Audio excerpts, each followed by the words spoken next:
Page number 23 पर question number 25 अब मैं करा रहा हूँ, जिसमें लिखा है balance sheet of ABC sharing profits in the ratio of 3:2:1 is given as below.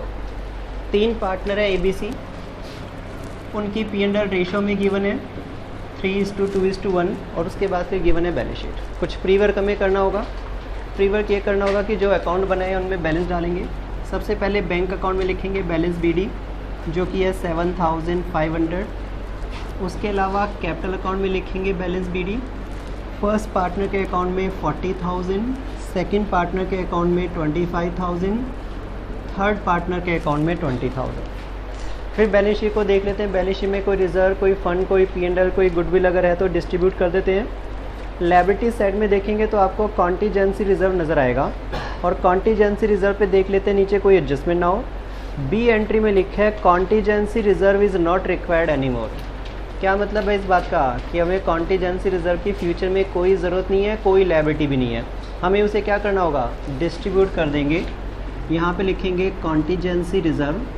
Credit side में 15,000 का डिस्ट्रीब्यूशन अगर करते हैं तो ये 7,500, 5,000 और 2,500 अमाउंट हो जाते हैं। ठीक है, फिर अब इसके अंदर बैलेंस शीट में ऐसा कुछ भी नहीं है जिसको डिस्ट्रीब्यूट कर सकें, तो नीचे लिखिए एडजस्टमेंट को पढ़ना शुरू करते हैं। इसमें लिखा है on 1 April 2012 she decide to retire and following adjustments are made. C जो हमारा लास्ट पार्टनर था उसने बिजनेस को छोड़ दिया। अब हमें एडजस्टमेंट करने के लिए बोला गया है। सबसे पहली एडजस्टमेंट तो ट्रीटमेंट ऑफ गुडविल होगी। ए एंट्री में लिखा है goodwill of the firm is valued 15,000 is to be adjusted with the capital account of partner without raising goodwill account. कह रहा है गुडविल फर्म की 15,000 पे इसकी जर्नल एंट्री बनानी है। एडजस्टमेंट में पता ही है क्या करना होता है। क्या करना होता है इसके अंदर, जो रिमेनिंग पार्टनर, जो गेनिंग पार्टनर है उनको हम डेबिट करते हैं। सी के बिजनेस छोड़ने का फ़ायदा किसको पहुंचेगा, ए को और बी को, और सी इसमें सेक्रीफाइसिंग पार्टनर होगा।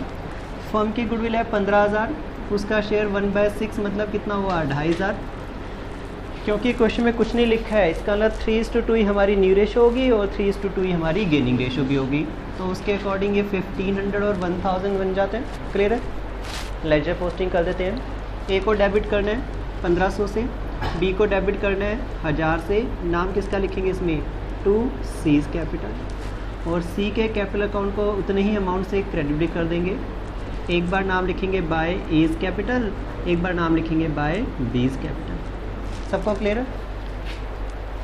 बी एडजस्टमेंट ऑलरेडी कर ही चुके हैं जिसमें लिखा है contingency reserve is not required any more. C entry में लिखा है provision for bad and doubtful debts is to be increase by 2,000। Increase by 2,000 माने पूरे 2,000 की एंट्री बनानी है। रीवैल्यूएशन की डेबिट साइड में 2,000 रुपये से लिखेंगे प्रोविजन फॉर डाउटफुल डेट्स, और उसके बाद बैलेंस शीट को अपडेट कर देंगे।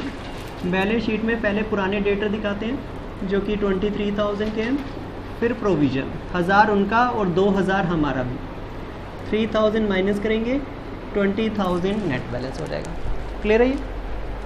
उसके बाद लिखा है इसमें machinery is revalued at 25,000। Machine 25 की हो गई है। पहले बैलेंस शीट में 30,000 वैल्यू थी, मतलब 5,000 का फिर से नुकसान हो गया मशीनरी में। यहाँ पे लिखेंगे टू मशीनरी, और बैलेंस शीट को अपडेट करके उसकी नई वैल्यू दिखा देंगे मशीनरी, जिसका अमाउंट ₹25,000 होगा। फिर बिल्डिंग 50 की हो गई है। पहले बैलेंस शीट में 40,000 वैल्यू थी, 10,000 वैल्यू इंक्रीज़ हो गई है, मतलब प्रॉफिट हो गया। यहाँ पे लिखेंगे नाम by land and building, land and building 10,000। Balance sheet को साथ ही साथ अपडेट कर देते हैं और लैंड एंड बिल्डिंग का नया अमाउंट डाल देंगे जो कि होगा हमारा ₹50,000। आगे इसके अंदर लिखा हुआ है 5,500 rupees will be paid to C immediately, balance transfer to his loan account. इसकी एक जर्नल एंट्री बनती है। सी को अगर हम पैसा दें तो क्या एंट्री हो जाएगी, C account debit to bank account 5,500। लेकिन क्या ये सही समय है इसकी पोस्टिंग करने का, क्या दिक्कत है अभी हमारा कैपिटल अकाउंट अभी हमारी तरफ से ही रेडी नहीं है। एक एडजस्टमेंट अभी ऐसी है जो कि कैपिटल अकाउंट में और आनी, कौन सी, रीवैल्यूएशन के प्रॉफिट और लॉस की। चलो देखिए आगे इसमें और क्या एडजस्टमेंट है। Remaining partner want to maintain bank balance 4,500 after C's retirement and also want to adjust their capital in their P&L ratio. आखिरी जो एडजस्टमेंट है वो कैपिटल एडजस्टमेंट है, जिसको तो हम सबसे आखिर में करते हैं पार्टनर की पेमेंट करने के बाद। इसका मतलब रीवैल्यूएशन की जितनी एंट्री आनी थी आ चुकी है, और रीवैल्यूएशन को सबसे पहले फाइनल करते हैं, उसके बाद लौट के आएंगे हम रिमेनिंग एडजस्टमेंट पे। 10,000 क्रेडिट साइड में आ गया, प्रॉफिट यहाँ पे आएगा और प्रॉफिट ट्रांसफ़र हम कर देंगे तीनों पार्टनर्स ए बी सी में। 3,000 का नेट प्रॉफिट है, रेशो में अगर डिस्ट्रीब्यूट करें तो ये 1500, 1000 और 500 होगा। जो डेबिट है अकाउंट में जाके क्या हो जाएगा, क्रेडिट हो जाएगा। यहाँ पे लिखेंगे बाय रीवैल्यूएशन प्रॉफिट 1500, 1000 एंड 500। सबको क्लियर है? ठीक है। अच्छा, अब इसके बाद क्या करना है, हमने जो जर्नल एंट्री बना रखी है उसकी लेजर पोस्टिंग अप कर सकते हैं। हमारी तरफ से अब सी का अकाउंट एक तरह से रेडी हो गया। सबसे पहले सी का ही टोटल करते हैं। सी का अगर टोटल करें तो 20,000 है उसके अकाउंट में, फिर 2,500 है, और उसके बाद फिर इसके अंदर 3,000 की और एंट्री, तो ये हो गया 25,500। 25,500 हमें उसे चुकाने थे, लेकिन क्वेश्चन में क्लियर लिखा है कि हमने उसे सिर्फ 5,500 रुपये की पेमेंट की है। कोई दिक्कत वाली बात नहीं है, 5,500 की पेमेंट की जर्नल एंट्री बनाई रखी है, उसे यहाँ पे पोस्ट कर देते हैं। C account debit to bank, debit हो गया तो बैंक क्रेडिट भी होगा। यहाँ पे नाम लिखेंगे बाय सीज कैपिटल अकाउंट ₹5,500। अब क्या हम कैपिटल एडजस्टमेंट करें शुरू? अभी भी एक काम बाकी है, सी का बचा हुआ पैसा जो है उसका भी हिसाब करना है। जिस पर्सन ने बिज़नेस छोड़ दिया उसकी पूरी वर्किंग कंप्लीट होने के बाद ही हम कैपिटल एडजस्टमेंट पे आएंगे। तो क्या करने वाले हैं, बचे हुए पैसे के लिए सीज लोन लिखने वाले हैं, और वो 20,000 पे रह गए हैं, जिसको हमने सी का लोन क्रिएट कर दिया। क्लियर है यहाँ तक? अब उसके बाद बस इसमें आखिरी एडजस्टमेंट रह गई है एफ एडजस्टमेंट, जो कि हमें कैपिटल एडजस्टमेंट कराएगी। यहाँ पे लिखा है remaining partner want to maintain bank balance ₹4,500। वो कह रहे हैं कि जी सारी एडजस्टमेंट करने के बाद आखिर में जो बैंक का बैलेंस हमारे पास बैलेंस बचे वो 4,500 बचना चाहिए। ठीक है। और also want to adjust their capital in their P&L profit sharing ratio, और वो अपनी कैपिटल को P&L रेशो में भी मेंटेन करना चाहते हैं। लास्ट क्लास में जो कैपिटल एडजस्टमेंट हमने सीखी थी वहाँ पे और यहाँ पे बस एक छोटा सा डिफरेंस रह गया है। प्रीवियस क्लास तक हमें वो कैपिटल का अमाउंट बता देता था कि फर्म ने कितनी कैपिटल फिक्स कर लिया है, 1 लाख, 1.5 लाख, 2 लाख, और आपको जस्ट उसे रेशो में डिस्ट्रीब्यूट करना होता था। इस बार प्रॉब्लम थोड़ी सी ज़्यादा गंभीर, थोड़ी सी सीरियस हो गई है। उसने हमें कैपिटल का बैलेंस ही नहीं बताया। एक बार कैपिटल का बैलेंस पता चल जाए तो 1 मिनट लगेगा, हमें पता चल जाएगा कितना कैपिटल किसको इन्वेस्ट करना है और कितना कैपिटल बी को। न्यू रेशो हमारे पास ऑलरेडी अवेलेबल है 3:2, लेकिन कैपिटल की फिगर हमारे पास अवेलेबल नहीं है। उसने यहाँ तक भी बता दिया कि बैंक का बैलेंस कितना नीडेड है, बट उसने बहुत इंपॉर्टेंट बात हमसे छुपा लिया है कि कैपिटल हमारे को कितनी मेंटेन करनी पड़ेगी। इसको कैलकुलेट करने के 2 तरीके। एक तरीका वो है जिसमें आपको अलग से कुछ वर्किंग करनी पड़ती है, वर्किंग नोट बनाना पड़ता है और उसके बाद कैपिटल को मिसिंग फिगर निकालना पड़ता है। मैं उस तरीके से इसे नहीं कराने वाला, मैं किसी भी तरीके से नहीं कराने वाला।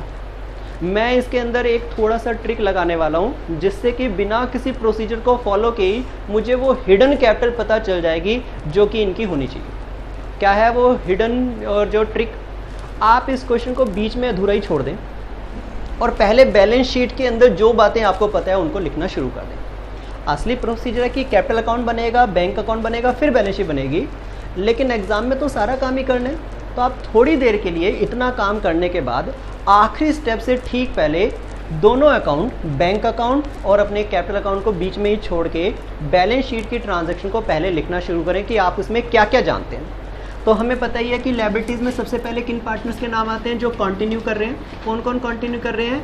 ए और बी, लेकिन हमें उनकी कैपिटल का अमाउंट नहीं पता है। यही क्वेश्चन के अंदर मिसिंग है। अगर ये पता चल जाएगा तो इस प्रोसीजर को फॉलो करने की ज़रूरत भी नहीं पड़ेगी। और क्या क्या?